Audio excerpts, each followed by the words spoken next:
اے پتر ہٹاں تے نہیں وکدے کیوں لبدی ہیں بازار کرے.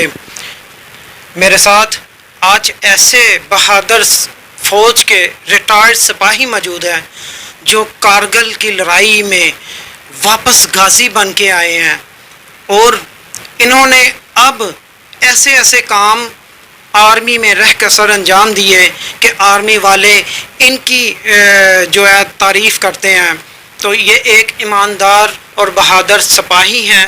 آئیے ان سے مزید بات کرتے ہیں. السلام علیکم. وعلیکم السلام. یہ کیا نام ہے سر آپ کا؟ شاہ جہان. اچھا شاہ جہان صاحب، آپ مجھے اپنے بارے میں بتائیں کہ آپ نے کب آرمی جوائن کی اور ریٹائرڈ کب ہوئے؟ میں پاکستان آرمی 1987 میں جوائن کی تھی، تو بطور سولجر آرڈننس سینٹر کراچی میں. تو اس کے بعد میری پوسٹنگیں ہوتی رہی، آرمی میں ہوتی ہیں پوسٹنگیں، کبھی کدھر کبھی کدھر کبھی کدھر. تو پھر میری لاسٹ پوسٹنگ ہوئی ہے سیاچین گلیشیئر. اس ٹائم کارگل کے محاذ میں لڑائی ہو رہی تھی، تو ادھر رہوں میں 2 سال. ادھر انشاءاللہ ہمارا کشمیر جو تھا ہمیں ٹرے میں مل گیا تھا. بس ہماری حکومت کی نالائکی، ملٹری کو سازش تحت بدنام کیا گیا. ہمارے وزیر اعظم پاکستان میاں نواز شریف صاحب تھے، انہوں نے انٹرویو معاہدہ کر لیا ہے یک طرفہ انڈیا امریکہ کے ساتھ. تو پھر ہم واپس آئے ہیں. ہمیں بہت زیادہ مواد ہوئی، ہماری بہت زیادہ ہمارے جوان شہید ہوئے ہیں. تو ہمیں دھوکے میں رکھا گیا ہے. جیسے کشمیر تو ہمیں ٹرے میں مل گیا تھا، انڈیا نے ہماری 90,000 بنگال میں قید کیا ہے، ہم نے ان کا 1.5 لاکھ قید کر لیا تھا. چاروں طرف سے ہم نے گھیرا کر تنگ کر دیا ہے، اور ہمیں نے مشکلات ہی کوئی نہیں تھی.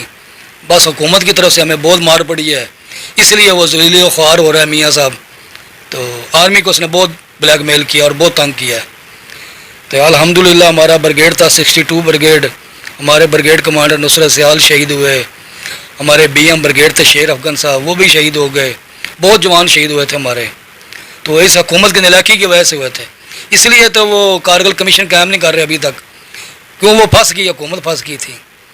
تو الحمدللہ ہماری فوج بہت بہادر ہے، دلیر ہے، کسی سے مار کھانے والی نہیں ہے. ہماری فوج پوری دنیا میں اول ہے الحمدللہ. اچھا شاہ جہان صاحب، یہ بتائیں مجھے کہ یہ کیا وجہ بنی کہ جو حکمران جو مسلط تھے اس وقت، ان کو کیا وجہ تھی کہ انہوں نے کیا سوچ کے آپ کو واپس بلا لیا؟ کہ کیا وجہ، کیا کوئی وہ پاکستان کو بیچنا چاہ رہے تھے، یا کوئی راز ان کو بتانا چاہ رہے تھے، یا کیا مسئلہ کیا تھا؟ ہماری جو ہے نا حکومتیں، یہ سب آپ کو پتہ ہم پوٹڈی ہیں، باہر سے حکم آتا ہے، کیوں ہم قرضے لیتے ہیں امریکہ سے، امریکہ کے غلام ہیں، جو ہمیں آرڈر ملنا ہے ہم نے کہنا لبیک. یہ تو ایک فارمیلٹی ہے. پاکستان میں آتے ہیں، ہم نے برطانیہ سے آزادی لی تھی تو ہمیں 72 گردار مل گئے آگے، جو ہم ان کے اوپر مسلط ہیں، ہمارے اوپر وہی حکومتیں کر رہے ہیں، آتے ہیں جاتے ہیں، آرڈر امریکہ کے ہیں، بس امریکہ کے متحد ہیں. یہ مسئلہ ہوا ہے. جو امریکہ نے آرڈر دیا ہے انہوں نے فوجیں واپس کر دی یک طرفہ معاہدے پہ. انڈین وزیر اعظم گئے نہیں وائٹ ہاؤس، پاکستانی وزیر اعظم پہنچ گیا، 24 گھنٹے بیٹھا رہا ادھر ہی. اچھا کتنی دیر ہوئے آپ کو ریٹائرڈ ہوئے؟ میں سن 2008 میں ریٹائر ہو گیا تھا. اچھا مجھے یہ بتائیں، اس وقت کی ٹریننگ آرمی میں اور اب کی ٹریننگ میں کیا فرق ہے؟ کیا کوئی اس وقت بھی کوئی رشوت تھی، یا کوئی وہ میرٹ پہ نہیں جاتا تھا تو سلیکشن ہو جاتی تھی، یا اب میرٹ پہ نہیں جاتا سلیکشن ہو سکتی، ایسا کوئی میٹر ہے؟ پاکستان آرمی میں نہ آگے تھا نہ ابھی ہے.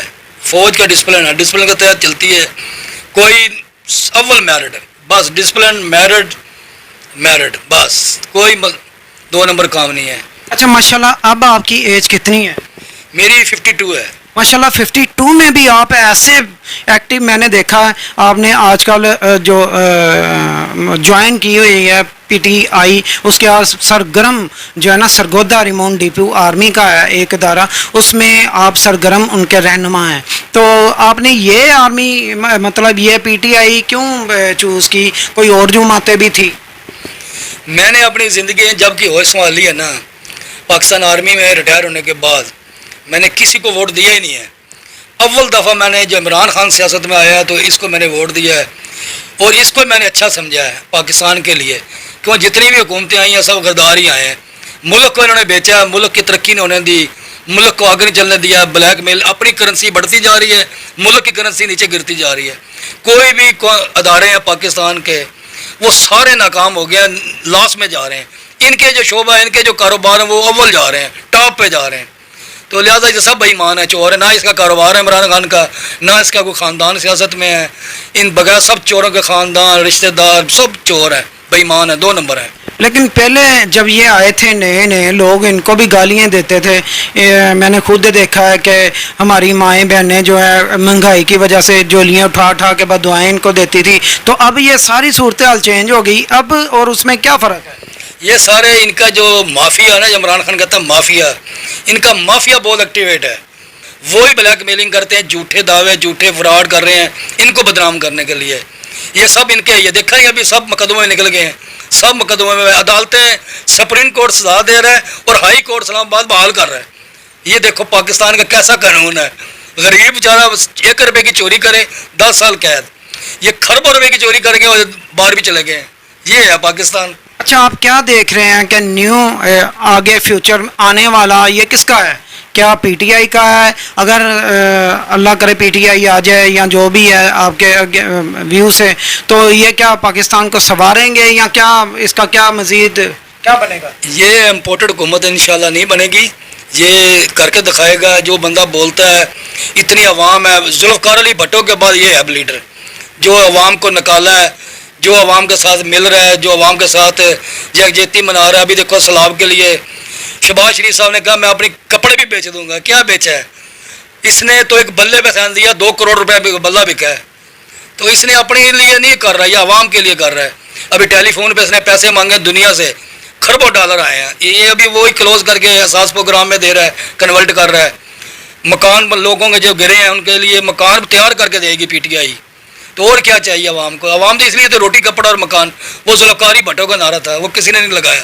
نہیں، آپ نے کہا کہ وہ مکان بنا کے تعمیر کر کے دیں گے. کب؟ پہلے تو انہوں نے 3 سال گزار لیے، اب مزید ان کی حکومت آئے گی تو کوئی مکان وغیرہ کا جو آپ بتا رہے ہیں بنائیں گے، لیکن کب بنیں گے؟ بھائی یہ سروے کر رہے ہیں، بڑا ٹاپ کا سروے ہے. پاکستان کی تاریخ میں کسی نے سروے کیا ہی نہیں ہے. اللہ نہ کرے ملک تباہ ہو جائے، کسی کے پاس ڈاٹا ہی نہیں ہے. انہوں نے ڈاٹا بنایا. نواز شریف کے دور میں سیلاب 2 دفعہ آیا ہے، کسی کو پیسہ نہیں ملا، خود ہی کھا گئے. کشمیر میں زلزلہ آیا، خود ہی کھا گئے.